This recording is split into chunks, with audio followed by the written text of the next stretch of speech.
Good morning everyone. Good morning. എല്ലാവരും ഹാപ്പിയാണോ? ഭക്ഷണമൊക്കെ കഴിച്ചോ?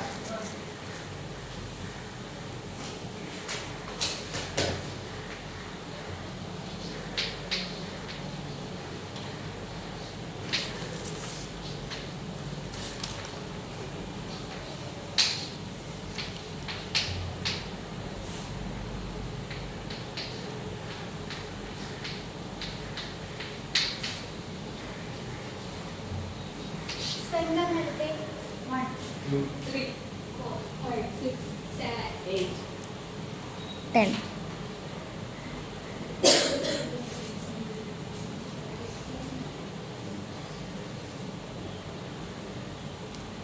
എല്ലാവരും ഭക്ഷണമൊക്കെ കഴിച്ചെന്നല്ലേ പറഞ്ഞേ?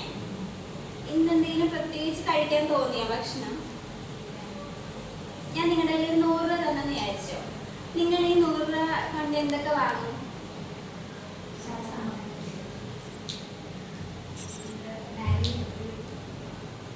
ഒരുപാട് സാധനങ്ങൾ നമുക്ക് വാങ്ങണമെന്ന് തോന്നുന്നല്ലേ?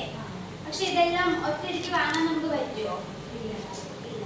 അപ്പൊ എന്താണ്, നമുക്ക് സാധനങ്ങൾ വാങ്ങാനുള്ള ആഗ്രഹം വലുതാണ് അല്ലേ?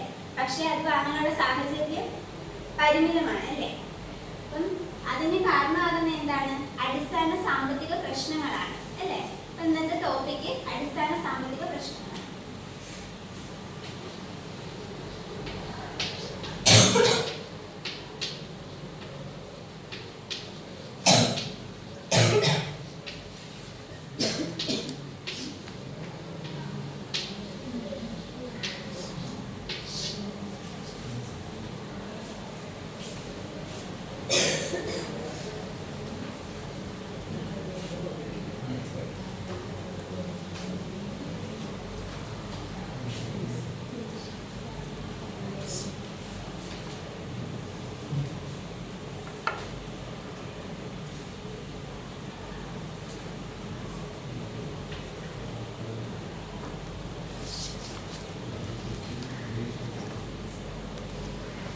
എന്തൊക്കെയാണ് അടിസ്ഥാന സാമ്പത്തിക പ്രശ്നങ്ങൾ?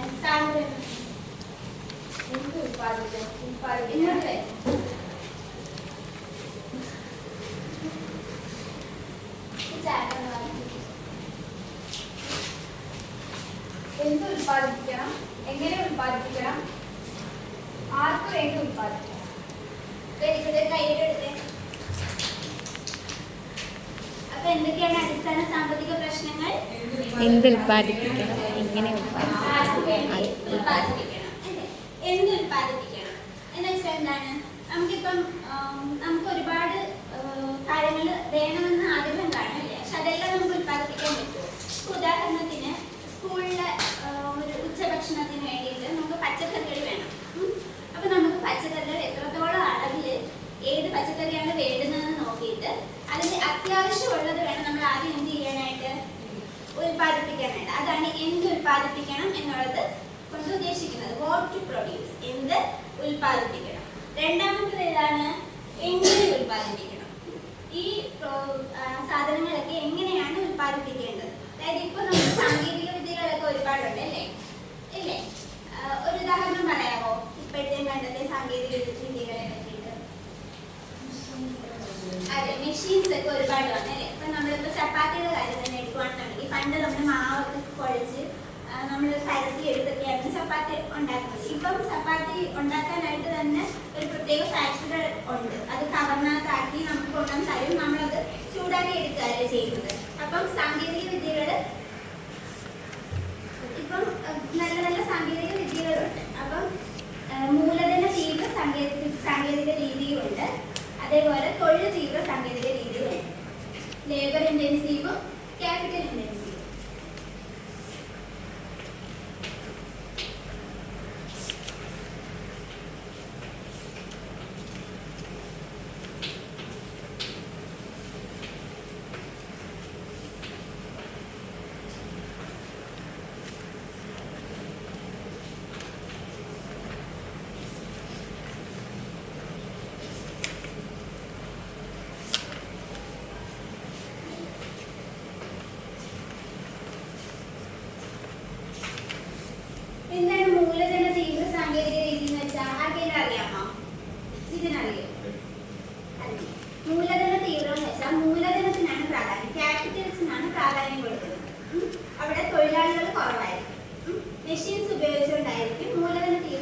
സാങ്കേതിക രീതി എന്ന് പറയുന്നത്.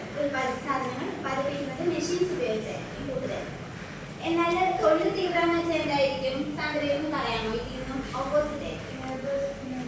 അതെ, തൊഴിലാളികളായിരിക്കും തൊഴിൽ ശക്തി കൂടുതലും മൂലധനം കുറവുമായിരിക്കും. ഇതിനകത്ത് തൊഴിൽ തീവ്ര സാങ്കേതിക രീതികൾ. അപ്പൊ നമ്മൾ രണ്ട് പ്രശ്നങ്ങളാണ് പഠിച്ചത്. ഏതൊക്കെയാണ്? എന്ത് ഉൽപ്പാദിപ്പിക്കണം, എങ്ങനെ ഉൽപ്പാദിപ്പിക്കണം. അടുത്ത മൂന്നാമത്തെ പ്രശ്നം ഏതാണ്? ആർക്ക് വേണ്ടി ഉൽപ്പാദിപ്പിക്കണം. ഇത് ആർക്ക് വേണ്ടിയാണ് നമ്മൾ ഉൽപ്പാദിപ്പിക്കേണ്ടത്? അതായത് ജനങ്ങളുടെ ആവശ്യങ്ങൾക്ക് അനുസരിച്ചാണ് സേവനങ്ങളും സാധനങ്ങളും നമ്മൾ എന്ത് ചെയ്യേണ്ടത്? കൊടുക്കേണ്ടത്, ഉൽപ്പാദിപ്പിക്കേണ്ടത്. അപ്പം ജനങ്ങളുടെ ആവശ്യം എന്താണോ അതനുസരിച്ചുള്ള സാധനങ്ങളും സേവനങ്ങളും കൊടുക്കുന്നതിനാണ് ആർക്ക് വേണ്ടി ഉൽപ്പാദിപ്പിക്കണം എന്നുള്ളത് കൊണ്ട് ഉദ്ദേശിക്കുന്നത്. അപ്പൊ നമ്മൾ ഇന്ന് പഠിച്ച 3 അടിസ്ഥാന സാമ്പത്തിക പ്രശ്നങ്ങൾ ഏതൊക്കെയാണ്? എന്ത് ഉൽപ്പാദിപ്പിക്കണം, എങ്ങനെ ഉൽപ്പാദിപ്പിക്കണം. ആർക്ക് വേണ്ടി ഉൽപ്പാദിപ്പിക്കണം. അപ്പം എന്ത് ഉൽപ്പാദിപ്പിക്കണം എന്നുള്ളതിനകത്ത് എന്താ പറഞ്ഞാൽ ചോദിക്കുന്നവർ പറഞ്ഞാൽ മതിയെ. എന്ത് ഉൽപ്പാദിപ്പിക്കണം എന്നുള്ളതിനകത്ത് എന്താ ഞാൻ പറഞ്ഞത്? ഹർഷണം.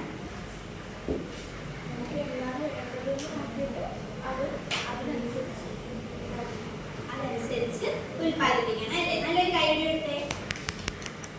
അടുത്ത രണ്ടാമത്തെ അടിസ്ഥാന പ്രശ്നം എന്താണ്? എങ്ങനെ ഉൽപ്പാദിപ്പിക്കണം. എങ്ങനെ ഉൽപ്പാദിപ്പിക്കണം? അതായത് 2 സാങ്കേതിക രീതികൾ പറഞ്ഞു. ഏതൊക്കെയാണ് ഇത്? ഒരെണ്ണം പറ. അതിന് ആ ഒരു രീതിക്ക് ഞാനൊരു പേര് പറഞ്ഞല്ലോ. ഏതത്? മൂലധന തീവ്ര സാങ്കേതിക രീതി, ക്യാപിറ്റൽ ഇന്റൻസീവ്